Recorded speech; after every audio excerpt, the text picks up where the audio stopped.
Zeus is a wonderful man, a forgiving god, a caring father, and of course, a loyal, deeply loyal husband. Now, some of you may argue that none of those statements are true, and I'd argue if they were, Greek mythology would be a far more boring place and this video wouldn't exist.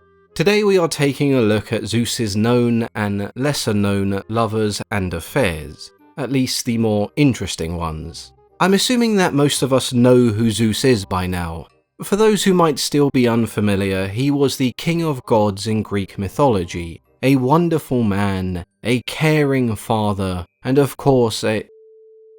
What? What do you mean this video is no longer sponsored by Zeus?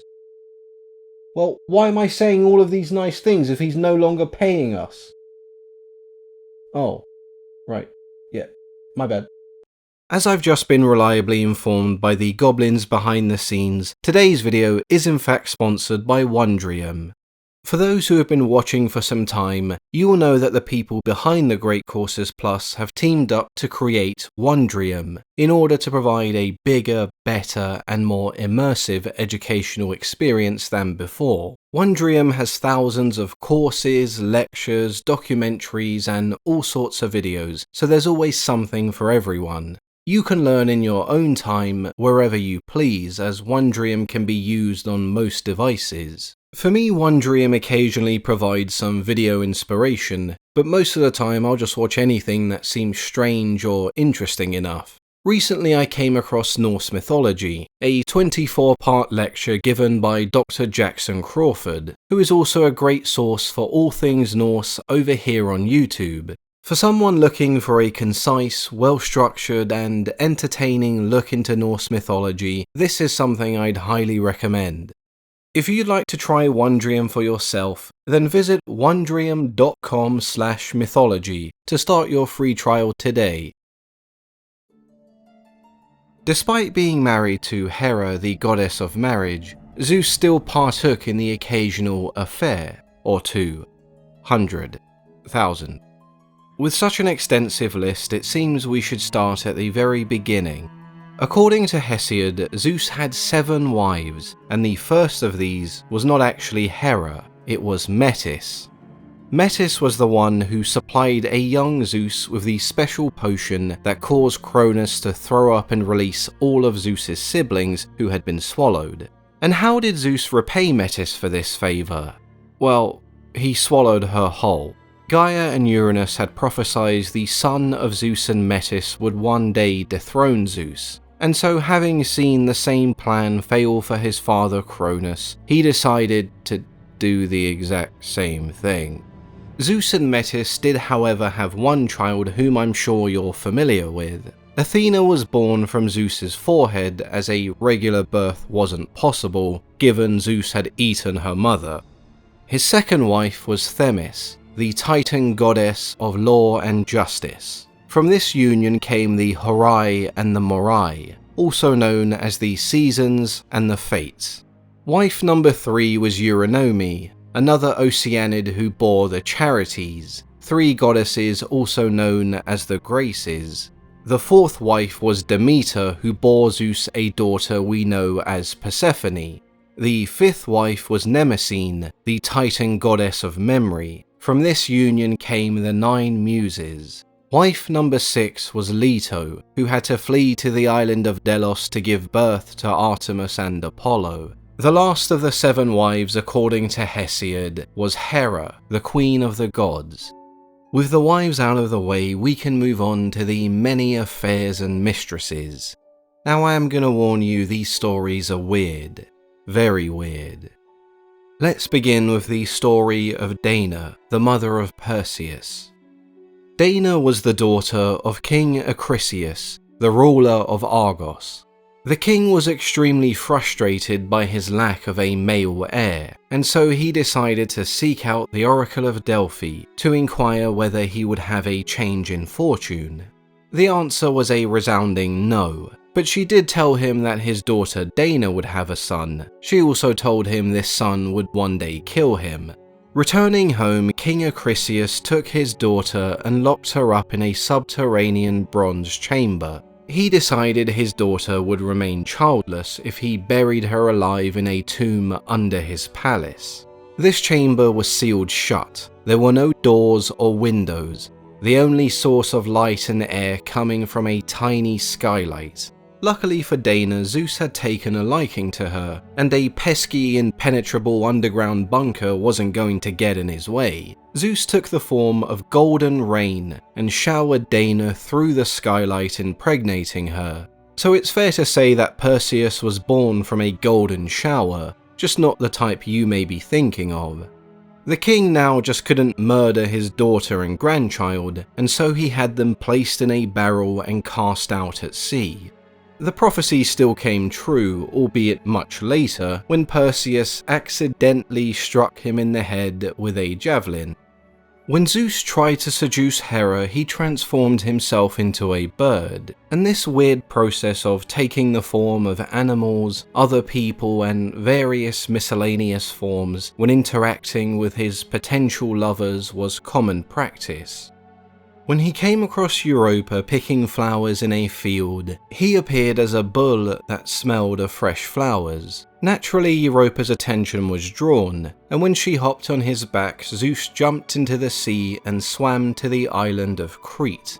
Zeus then revealed himself and made Europa the first queen of Crete. Two of their sons, Rhadamanthus and Minos, became kings of Crete. The story of Nemesis is one of the more notoriously strange stories. Nemesis was the goddess of divine retribution, and thus not someone you'd wish to anger, unless you were Zeus.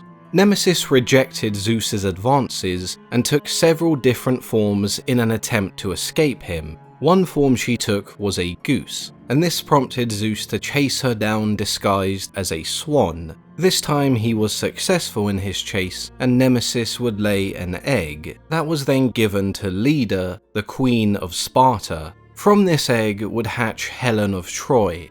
Some stories like to switch the position of Nemesis and Leda here. Zeus, still in the form of a swan, ran into Leda's arms pretending he was being pursued by an eagle, which was actually just Aphrodite in disguise.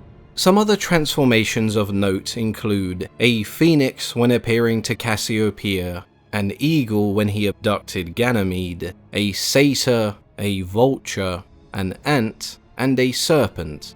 When Zeus appeared to Heracles' mother Alcmene, he did so disguised as her very own husband. Although this didn't necessarily cause her too many issues with Hera, it did however doom Heracles to a lifetime of hatred. The Titan goddess Asteria flew across the heavens disguised as a quail to try and escape Zeus. In the end, she dove into the sea and transformed into the island of Delos. Fans of Hades and Persephone will be disappointed to know that Zeus seduced Persephone on two separate occasions. The first time before her marriage to Hades in the form of a serpent, where Persephone gave birth to a god known as Zagreus. The second time was during her reign as Queen of the Underworld. However, this time he appeared as his brother Hades. I did tell you these stories would be weird. Zeus's next lover/victim was Io, a priestess of Hera nonetheless. Zeus lusted for Io immediately upon seeing her. However, Hera at this point kept a close eye on Zeus. To avoid being caught, Zeus transformed Io into a cow. Hera couldn't prove that this cow was one of Zeus's lovers, but she was well aware of her husband's trickery. She demanded that Zeus gave her this cow as a gift, to which Zeus had no real option but to agree. Hera then had the giant Argus Penipatus guard the cow. Argus had over 100 eyes, making it almost impossible for Zeus to sneak past and transform Io back into a woman.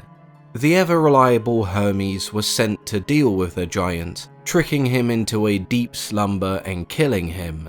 Zeus then transformed Io back into a woman and set her free. In some versions of the story, she remained a cow, which still wasn't enough of a punishment for Hera. She also had a gadfly follow Io around and continually sting her. Io would eventually come across a chained-up Prometheus, who told her that one day she would return to her human form.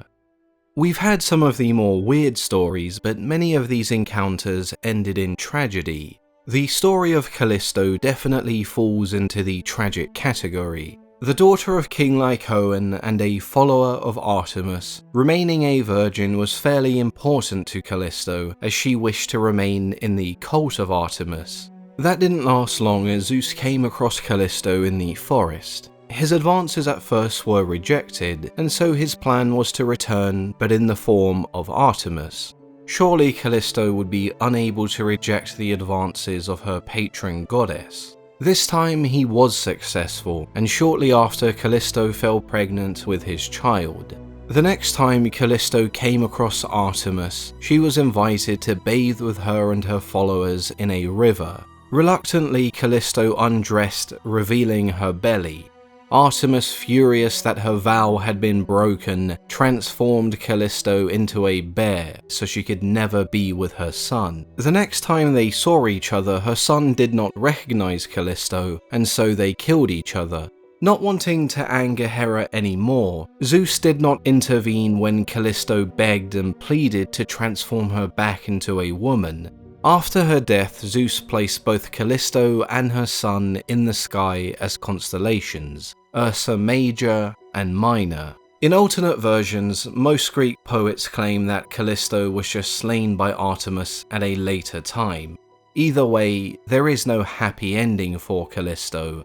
Remaining on the topic of tragedy, there are a few more lovers we can take a look at. Lamia was a queen in Libya. Many would travel thousands of miles just to admire her beauty. Zeus had given Lamia 2 children. When Hera learned of the affair, she took those children away. Some stories say that Hera killed those children, and others that she tricked Lamia into killing her own children. This drove Lamia insane. Hera then transformed her into a monster and cursed her with insomnia. Her eyes could never close. Lamia became a monster who snatched away children and devoured them, a story that parents would tell children to ensure they stayed inside. Zeus eventually found Lamia and gave her the ability to remove her eyes, allowing her to finally rest. Semele was a priestess of Zeus he observed sacrificing a bull at his altar. As these stories go, he fell in love, and before not too long she was carrying his child. Hera, once again observing this affair, came up with a new way to punish this lover. She took the form of an elderly woman, appearing to Semele and befriending her. Semele, excited to finally tell someone, told the elderly woman that the father of her child was indeed Zeus. Hera pretended to not believe her. How could she possibly know Zeus was the father of her child if she had never seen his true form? The doubts planted by Hera began to bother Semele until she asked Zeus for one favor. She had Zeus swear an oath on the river Styx to grant her whatever she requested. Semele then told Zeus she wanted to see him in all his glory.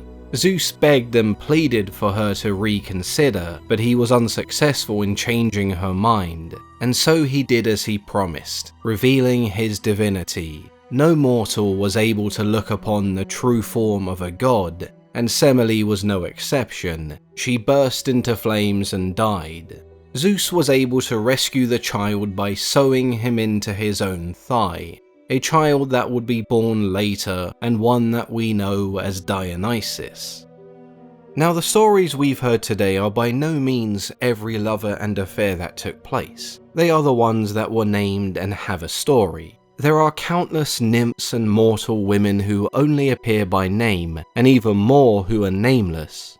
Hopefully you've enjoyed today's episode of the Real Housewives of Olympus. As always, I've been your host, Mythology and Fiction Explained. No.